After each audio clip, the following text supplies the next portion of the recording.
तो आज के वीडियो लेक्चर में हम समझने जा रहे हैं वैलेंसी को कि वैलेंसी होती क्या है। ठीक है, इसका कॉन्सेप्ट समझते हैं।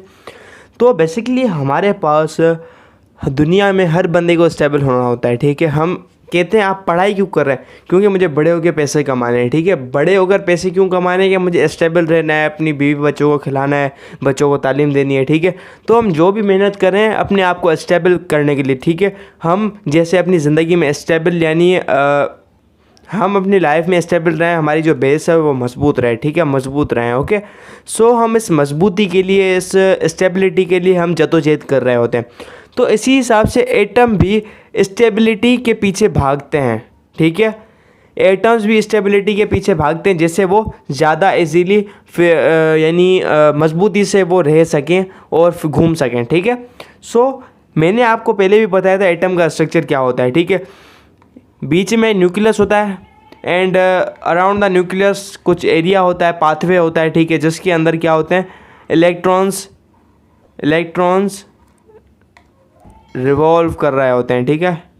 ठीक है, नेगेटिव चार्ज रिवॉल्व कर रहा होता है and positive charge proton and neutron, neutral charge अंदर होता है न्यूक्लियस के। ठीक है, तो हमारा जो न्यूक्लियस के बाहर रास्ता है, हमारे पास जो न्यूक्लियस के बाहर रास्ता है, ठीक है, तो हमें बाहर 2 या 8 इलेक्ट्रॉन पूरे करने होते हैं। ठीक है, 2 या 8 इलेक्ट्रॉन पूरे करने होते हैं। ठीक है, किसी के पास 1 इलेक्ट्रॉन मौजूद है तो उसको 2 इलेक्ट्रॉन चाहिए होंगे। पूरे एटम के पास 1 इलेक्ट्रॉन होता है मौजूद। ठीक है, दूसरी बात, एक एटम के पास जितने नंबर ऑफ प्रोटॉन होते हैं, एटॉमिक नंबर कहते हैं नंबर ऑफ प्रोटॉन। किसी भी एटम के पास जितने नंबर के प्रोटॉन होंगे, अगर 1 नंबर का प्रोटॉन होगा तो उसके पास 1 ही इलेक्ट्रॉन होगा। Proton is equal two electron. 10 proton होंगे उसके बाद 10 इलेक्ट्रॉन होंगे। ठीक है, तो जितना पॉजिटिव चार्ज होगा उतना ही नेगेटिव चार्ज होगा एक एटम के अंदर, फ्रेश एटम के अंदर। ठीक है, तो एक एटम को स्टेबल रहने के लिए अपने पास या तो 2 इलेक्ट्रॉन्स रखने पड़ेंगे।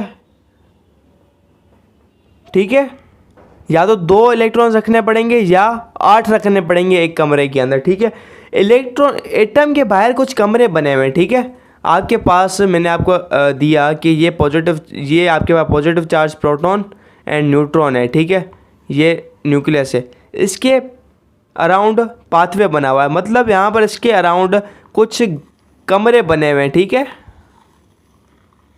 ठीक है, तो इलेक्ट्रॉन अगर इसको स्टेबल रहना है तो अगर इसके पास 1 इलेक्ट्रॉन है तो इसको 2 इलेक्ट्रॉन चाहिए होंगे। ठीक है, 2 इलेक्ट्रॉन चाहिए होंगे इसको।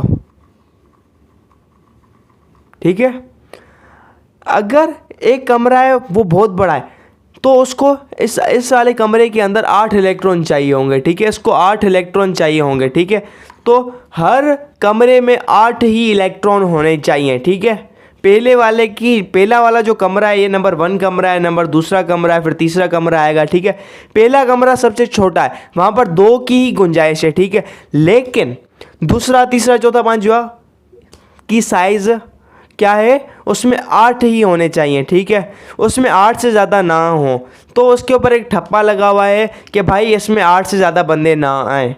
ठीक है, 8 ही इलेक्ट्रॉन होने चाहिए।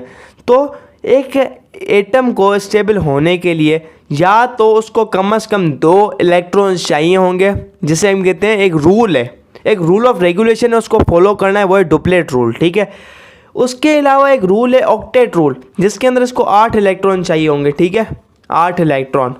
ठीक है, हाइड्रोजन को 2 इलेक्ट्रॉन चाहिए क्योंकि उसके बाद छोटा कमरा आता है, 1 इलेक्ट्रॉन मौजूद है। ठीक है, तो अगर किसी के पास 10 इलेक्ट्रॉन है तो उसके बाद 10 प्रोटॉन होंगे। ठीक है, ओके, ये बात समझ आई कि ऑक्टेट रूल एक रूल है, कहता है कि एक एटम को स्टेबल होने के लिए अपने शेल के अंदर, रूम के अंदर, शेल मतलब रूम, शेल हम केमिस्ट्री के अंदर रूम को शेल कहते हैं, मतलब अपनी जो जगह है, अपनी जो मियाँ है, मियान में अपने 8 इलेक्ट्रॉन होने चाहिए, उससे ज़्यादा नहीं होने चाहिए। डुप्लेट रूल कहता है अपने कमरे में 2 इलेक्ट्रॉन होने चाहिए। ठीक है, जो कि छोटा कमरा होता है, कमरा नंबर 1। ठीक है, बाकी कमरे नंबर 1 में 2 होने चाहिए इलेक्ट्रॉन, बाकी दूसरा, तीसरा, चौथा, पांचवा, छठा, सातवां उसमें 8 इलेक्ट्रॉन होने चाहिए। ठीक है, ये हमारा octet rule and duplet rule का सिस्टम है। ठीक है,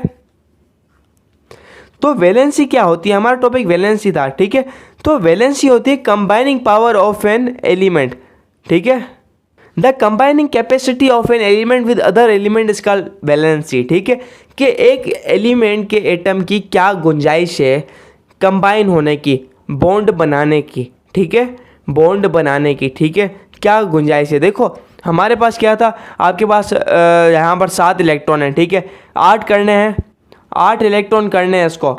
ठीक है, कमरे के अंदर 8 करने हैं, इसके पास 7 इलेक्ट्रॉन है, तो एक इलेक्ट्रॉन कहाँ से आएगा। ठीक है, अब ये जो एक इलेक्ट्रॉन है बराबर वाले एटम से आएगा जो कि इसको डोनेट करेगा, मतलब यानी दहेज में देगा, क्या कहेंगे, एक इलेक्ट्रॉन गिफ्ट देगा इसको। ठीक है, फिर जब एक इलेक्ट्रॉन यहाँ से इसके पास आएगा तो यहाँ पर 8 इलेक्ट्रॉन हो जाएंगे। ठीक है, प्रोटॉन न्यूट्रॉन कभी भी ट्रांसफ़र नहीं हो सकते। ठीक है, लेकिन इलेक्ट्रॉन हो सकता है, तो बराबर वाला भाई समझकर इसको एक इलेक्ट्रॉन गिफ्ट कर देगा और ये स्टेबल हो जाएगा। ठीक है, तो इसी हिसाब से मतलब इस एटम ने क्या किया, अपनी गिलू निकाली, अपनी गिलू इस एटम को दी, तो गिलू निकल गई तो इलेक्ट्रॉन भी चला गया और ये दोनों आपस में जुड़ जाएंगे गिलू की मदद से। ठीक है, तो एक combining capacity of an element, भाई एक एलिमेंट के एटम को कितने एटम्स चाहिए, कितने इलेक्ट्रॉन्स चाहिए स्टेबल होने के लिए। ठीक है, how many electrons does a atom required to be stable. Okay, तो the valency depends upon the number of electrons in the outermost shell. ठीक है, वैलेंसी होती है आखिरी वाले शेल के अंदर, सबसे आखिरी वाला जो कमरा होता है जिसमें लोग होते हैं। ठीक है, आखिरी वाला कमरा जो होता है, कमरे तो बहुत होते हैं जिसके अंदर कोई बंदा मौजूद हो, आखिरी वाले के अंदर भाई कमरे 10 हैं, 10 हैं कमरे। अब देखो 7 कमरे खाली हैं, बाकी बचा 3 कमरे, पहला और दूसरा भरा हुआ है, तीसरे के अंदर 3 बंदे, तो आखिरी वाला वैलेंस शेल कौन सा होगा, तीसरा। क्यों, क्योंकि वहाँ पर वो आखिरी कमरा है, दूसरी बात वहाँ पर कुछ लोग हैं। ठीक है, okay, valence is the number of electron of an atom of an element can gain lose और शेयर। कि भाई इलेक्ट्रॉन को, किसी भी एटम के को कितने इलेक्ट्रॉन चाहिए स्टेबल होने के लिए, भाई कितने एटम गेन कर सकता है, कितने लूज कर सकता है, कितने बांट सकता है एटम्स। भाई जो बंदा एक इलेक्ट्रॉन दे रहा है, एक बंदा कोई भी एक इलेक्ट्रॉन दे रहा है तो अगला बंदा लेगा। ठीक है, लेने वाला क्या है, वो गेन कर रहा है, देने वाला क्या कर रहा है, लूज कर रहा है। ठीक है, लूज कर रहा है। ठीक है, some elements with their symbol and common valencies are given below in table 1.4। तो ये टेबल है, इसके अंदर कुछ वैलेंसेस लिखी हुई हैं। ठीक है, तो हम वैलेंसेस निकाल सकते हैं कि भाई कंबाइनिंग पावर कितनी है। भाई कोई एटम है, उसके पास कितने इलेक्ट्रॉन्स हैं, एक इलेक्ट्रॉन है सेकंड शेल के अंदर, उसकी वैलेंसी क्या होगी। ठीक है, उसकी वैलेंसी हो जाएगी 1, फिर 2। ठीक है, तो हमारे पास ये जो टेबल बना हुआ है, ये जो हमारे पास टेबल बना हुआ है, इसके अंदर क्या है, यहाँ पर वैलेंसी गलत लिखी हुई है। कैसे, ये वैलेंसी नहीं लिखी हुई, यहाँ पर ऑक्सीडेशन नंबर लिखा हुआ है यहाँ पर। ठीक है, इन्होंने वैलेंसी की जगह ऑक्सीडेशन नंबर लिख लिया। इन्होंने गलती से वैलेंसी को और ऑक्सीडेशन नंबर को एक ही चीज़ समझ लिया है। ठीक है, इसके अंदर थोड़ा फ़र्क है। ऑक्सीडेशन नंबर के अंदर और वैलेंसी के अंदर, ऑक्सीडेशन नंबर के अंदर चार्ज की इन्वॉल्वमेंट होती है। ठीक है, बट वैलेंसी के अंदर द कंबाइनिंग कैपेसिटी होती है, भाई कितनी कैपेसिटी है इस एलिमेंट की कि वो इलेक्ट्रॉन को लूज़ कर सकता है या गेन कर सकता है। ठीक है, ओके, तो यहाँ पर गलती है। ठीक है, अब आप देखिए हमारे पास कोई भी एलिमेंट है, अब देखें हर एटम की एक कंबाइनिंग पावर होती है। ठीक है, कंबाइनिंग कैपेसिटी होती है। ठीक है, अब आप देखें, मैं आपको स्ट्रक्चर बताता हूँ। सोडियम के पास कितने हैं, सोडियम का स्ट्रक्चर देखें तो उसके पास 11 एटॉमिक नंबर है, मतलब इसके पास 11 प्रोटॉन है, 11 इलेक्ट्रॉन है। तो 11 प्रोटॉन आ गए इधर। ठीक है, और यहाँ पर आ गया इसके पास कितने, 11 इलेक्ट्रॉन। ठीक है, 11 इलेक्ट्रॉन कहाँ आ गए इसके पास, इसके शेल के अंदर। ठीक है, तो इसके पास बहुत सारे कमरे हैं। ठीक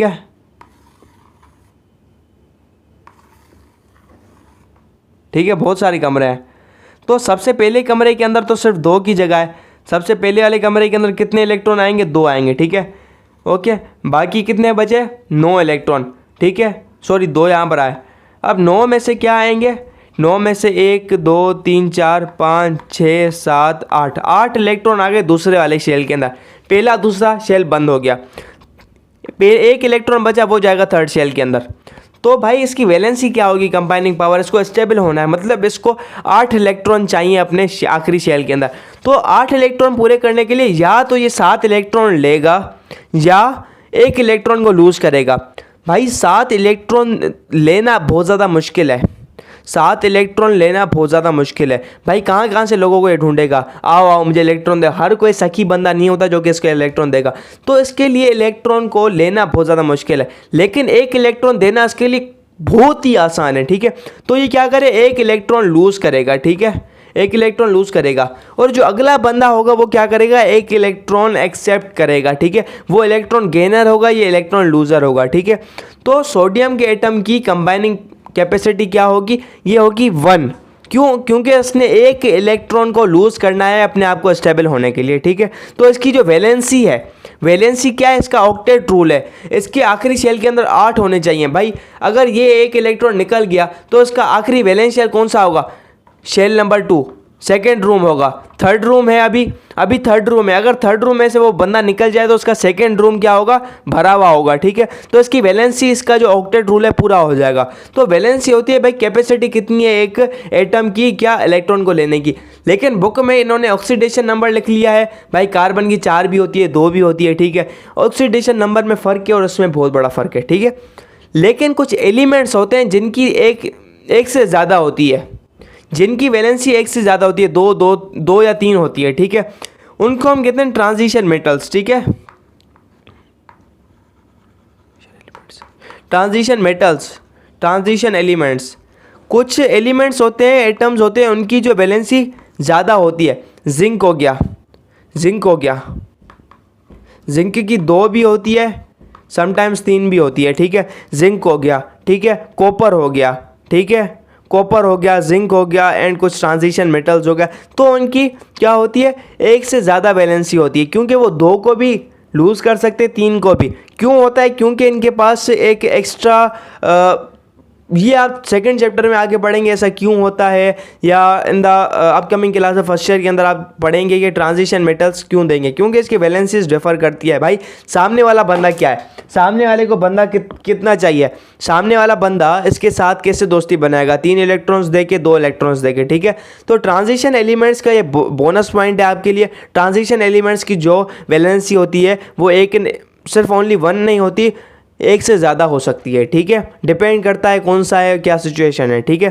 तो आई होप आप लोगों को वैलेंसी का कॉन्सेप्ट समझ आ गया होगा कि वैलेंसी क्या होती है, क्या कॉन्सेप्ट है इसका। और दूसरी बात, वैलेंसी पूरे पीरियोडिक टेबल के अंदर नोबल गैसेस वही गैसेस हैं, नोबल गैसेस वो गैसेस हैं जिसकी वैलेंसी क्या होती है, 0 होती है, नोबल गैसेस, ठीक है। नोबल गैसेस 2 से शुरू होती हैं, 2 हीलियम नोबल गैसेस है। अब 2 में आप 8 ऐड करते जाएं, 2 में आप 8 ऐड करते जाएं, आपको क्या मिलेगा, नोबल गैसेस आपको मिलेंगी, ठीक है। तो आप 2 में 8 ऐड करेंगे, आपको क्या मिलेगा, आपको शुरू में नियॉन मिलेगा, नियॉन के बाद आपको मिलेगा 18 पर आर्गोन मिलेगा, ठीक है। 18 पर जब आपको आर्गोन मिलेगा, इसके बाद आपको माइट भी पॉसिबल है 26 पर नहीं मिलेगा, ठीक है, 26 पर नहीं मिलेगा, ठीक है। 18 argon, krypton, neon, helium, and ये जो है नोबल गैसेस हैं, ये किसी के साथ रिएक्ट नहीं करती हैं, ठीक है। इनकी कंबाइनिंग कैपेसिटी क्यों है ऐसी, क्योंकि इसके पास देखो कितने इलेक्ट्रॉन है 18 वाले के पास। पहले रूम के अंदर 3 रूम होते हैं, फर्स्ट रूम के अंदर इसके पास कितने आ गए, 2 आ गए, सेकेंड के अंदर 8 आ गए, थर्ड के अंदर 8 आ गए, फोर्थ के अंदर कितने आएंगे इसके पास है ही 18 आइटम। ओ भाई इसके पास तो 18 आइटम है, 18 यानी 2 8 10 और 8 18, तो फोर्थ शेल होगा नहीं। तीसरे के अंदर इसके पास 8 आ गए, मतलब ये कुदरती स्टेबल बंदा है, या कुदरत से अल्लाह ताला की रज़ा से ही ये जो एटम है ये स्टेबल है। तो कोई भी एटम स्टेबल है उसको कुछ इलेक्ट्रॉन नहीं चाहिए, ना उसको इलेक्ट्रॉन देना है ना लेना है। तो इसकी जो कंबाइनिंग कैपेसिटी है, इसके पास जो सलाहियत है, कैपेसिटी है, जो इसकी पावर है वो है ही नहीं, ये लेना चाहता ही नहीं है, ये इलेक्ट्रॉन ना देना चाहता है ना लेना चाहता है, इसके पास जगह ही नहीं है इतनी ज़्यादा। जगह चौथे शेल में होगी तो उसको ज़रूरत ही नहीं है क्योंकि इसको स्टेबल रहना है। तो इसकी जो कंबाइनिंग पावर या कैपेसिटी होगी वो 0 होगी।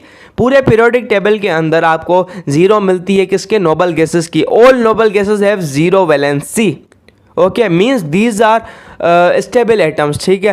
तो इनको क्या कहते हैं, नोबल गैसेस या ज़ीरो गैसेस कहा जाता है, ठीक है। तो मुझे उम्मीद है आप लोगों को वैलेंसी का कॉन्सेप्ट समझ आ गया होगा, ठीक है। तो मिलते हैं नेक्स्ट वीडियो लेक्चर के अंदर, तब तक के लिए bye bye, keep learning and keep exploring.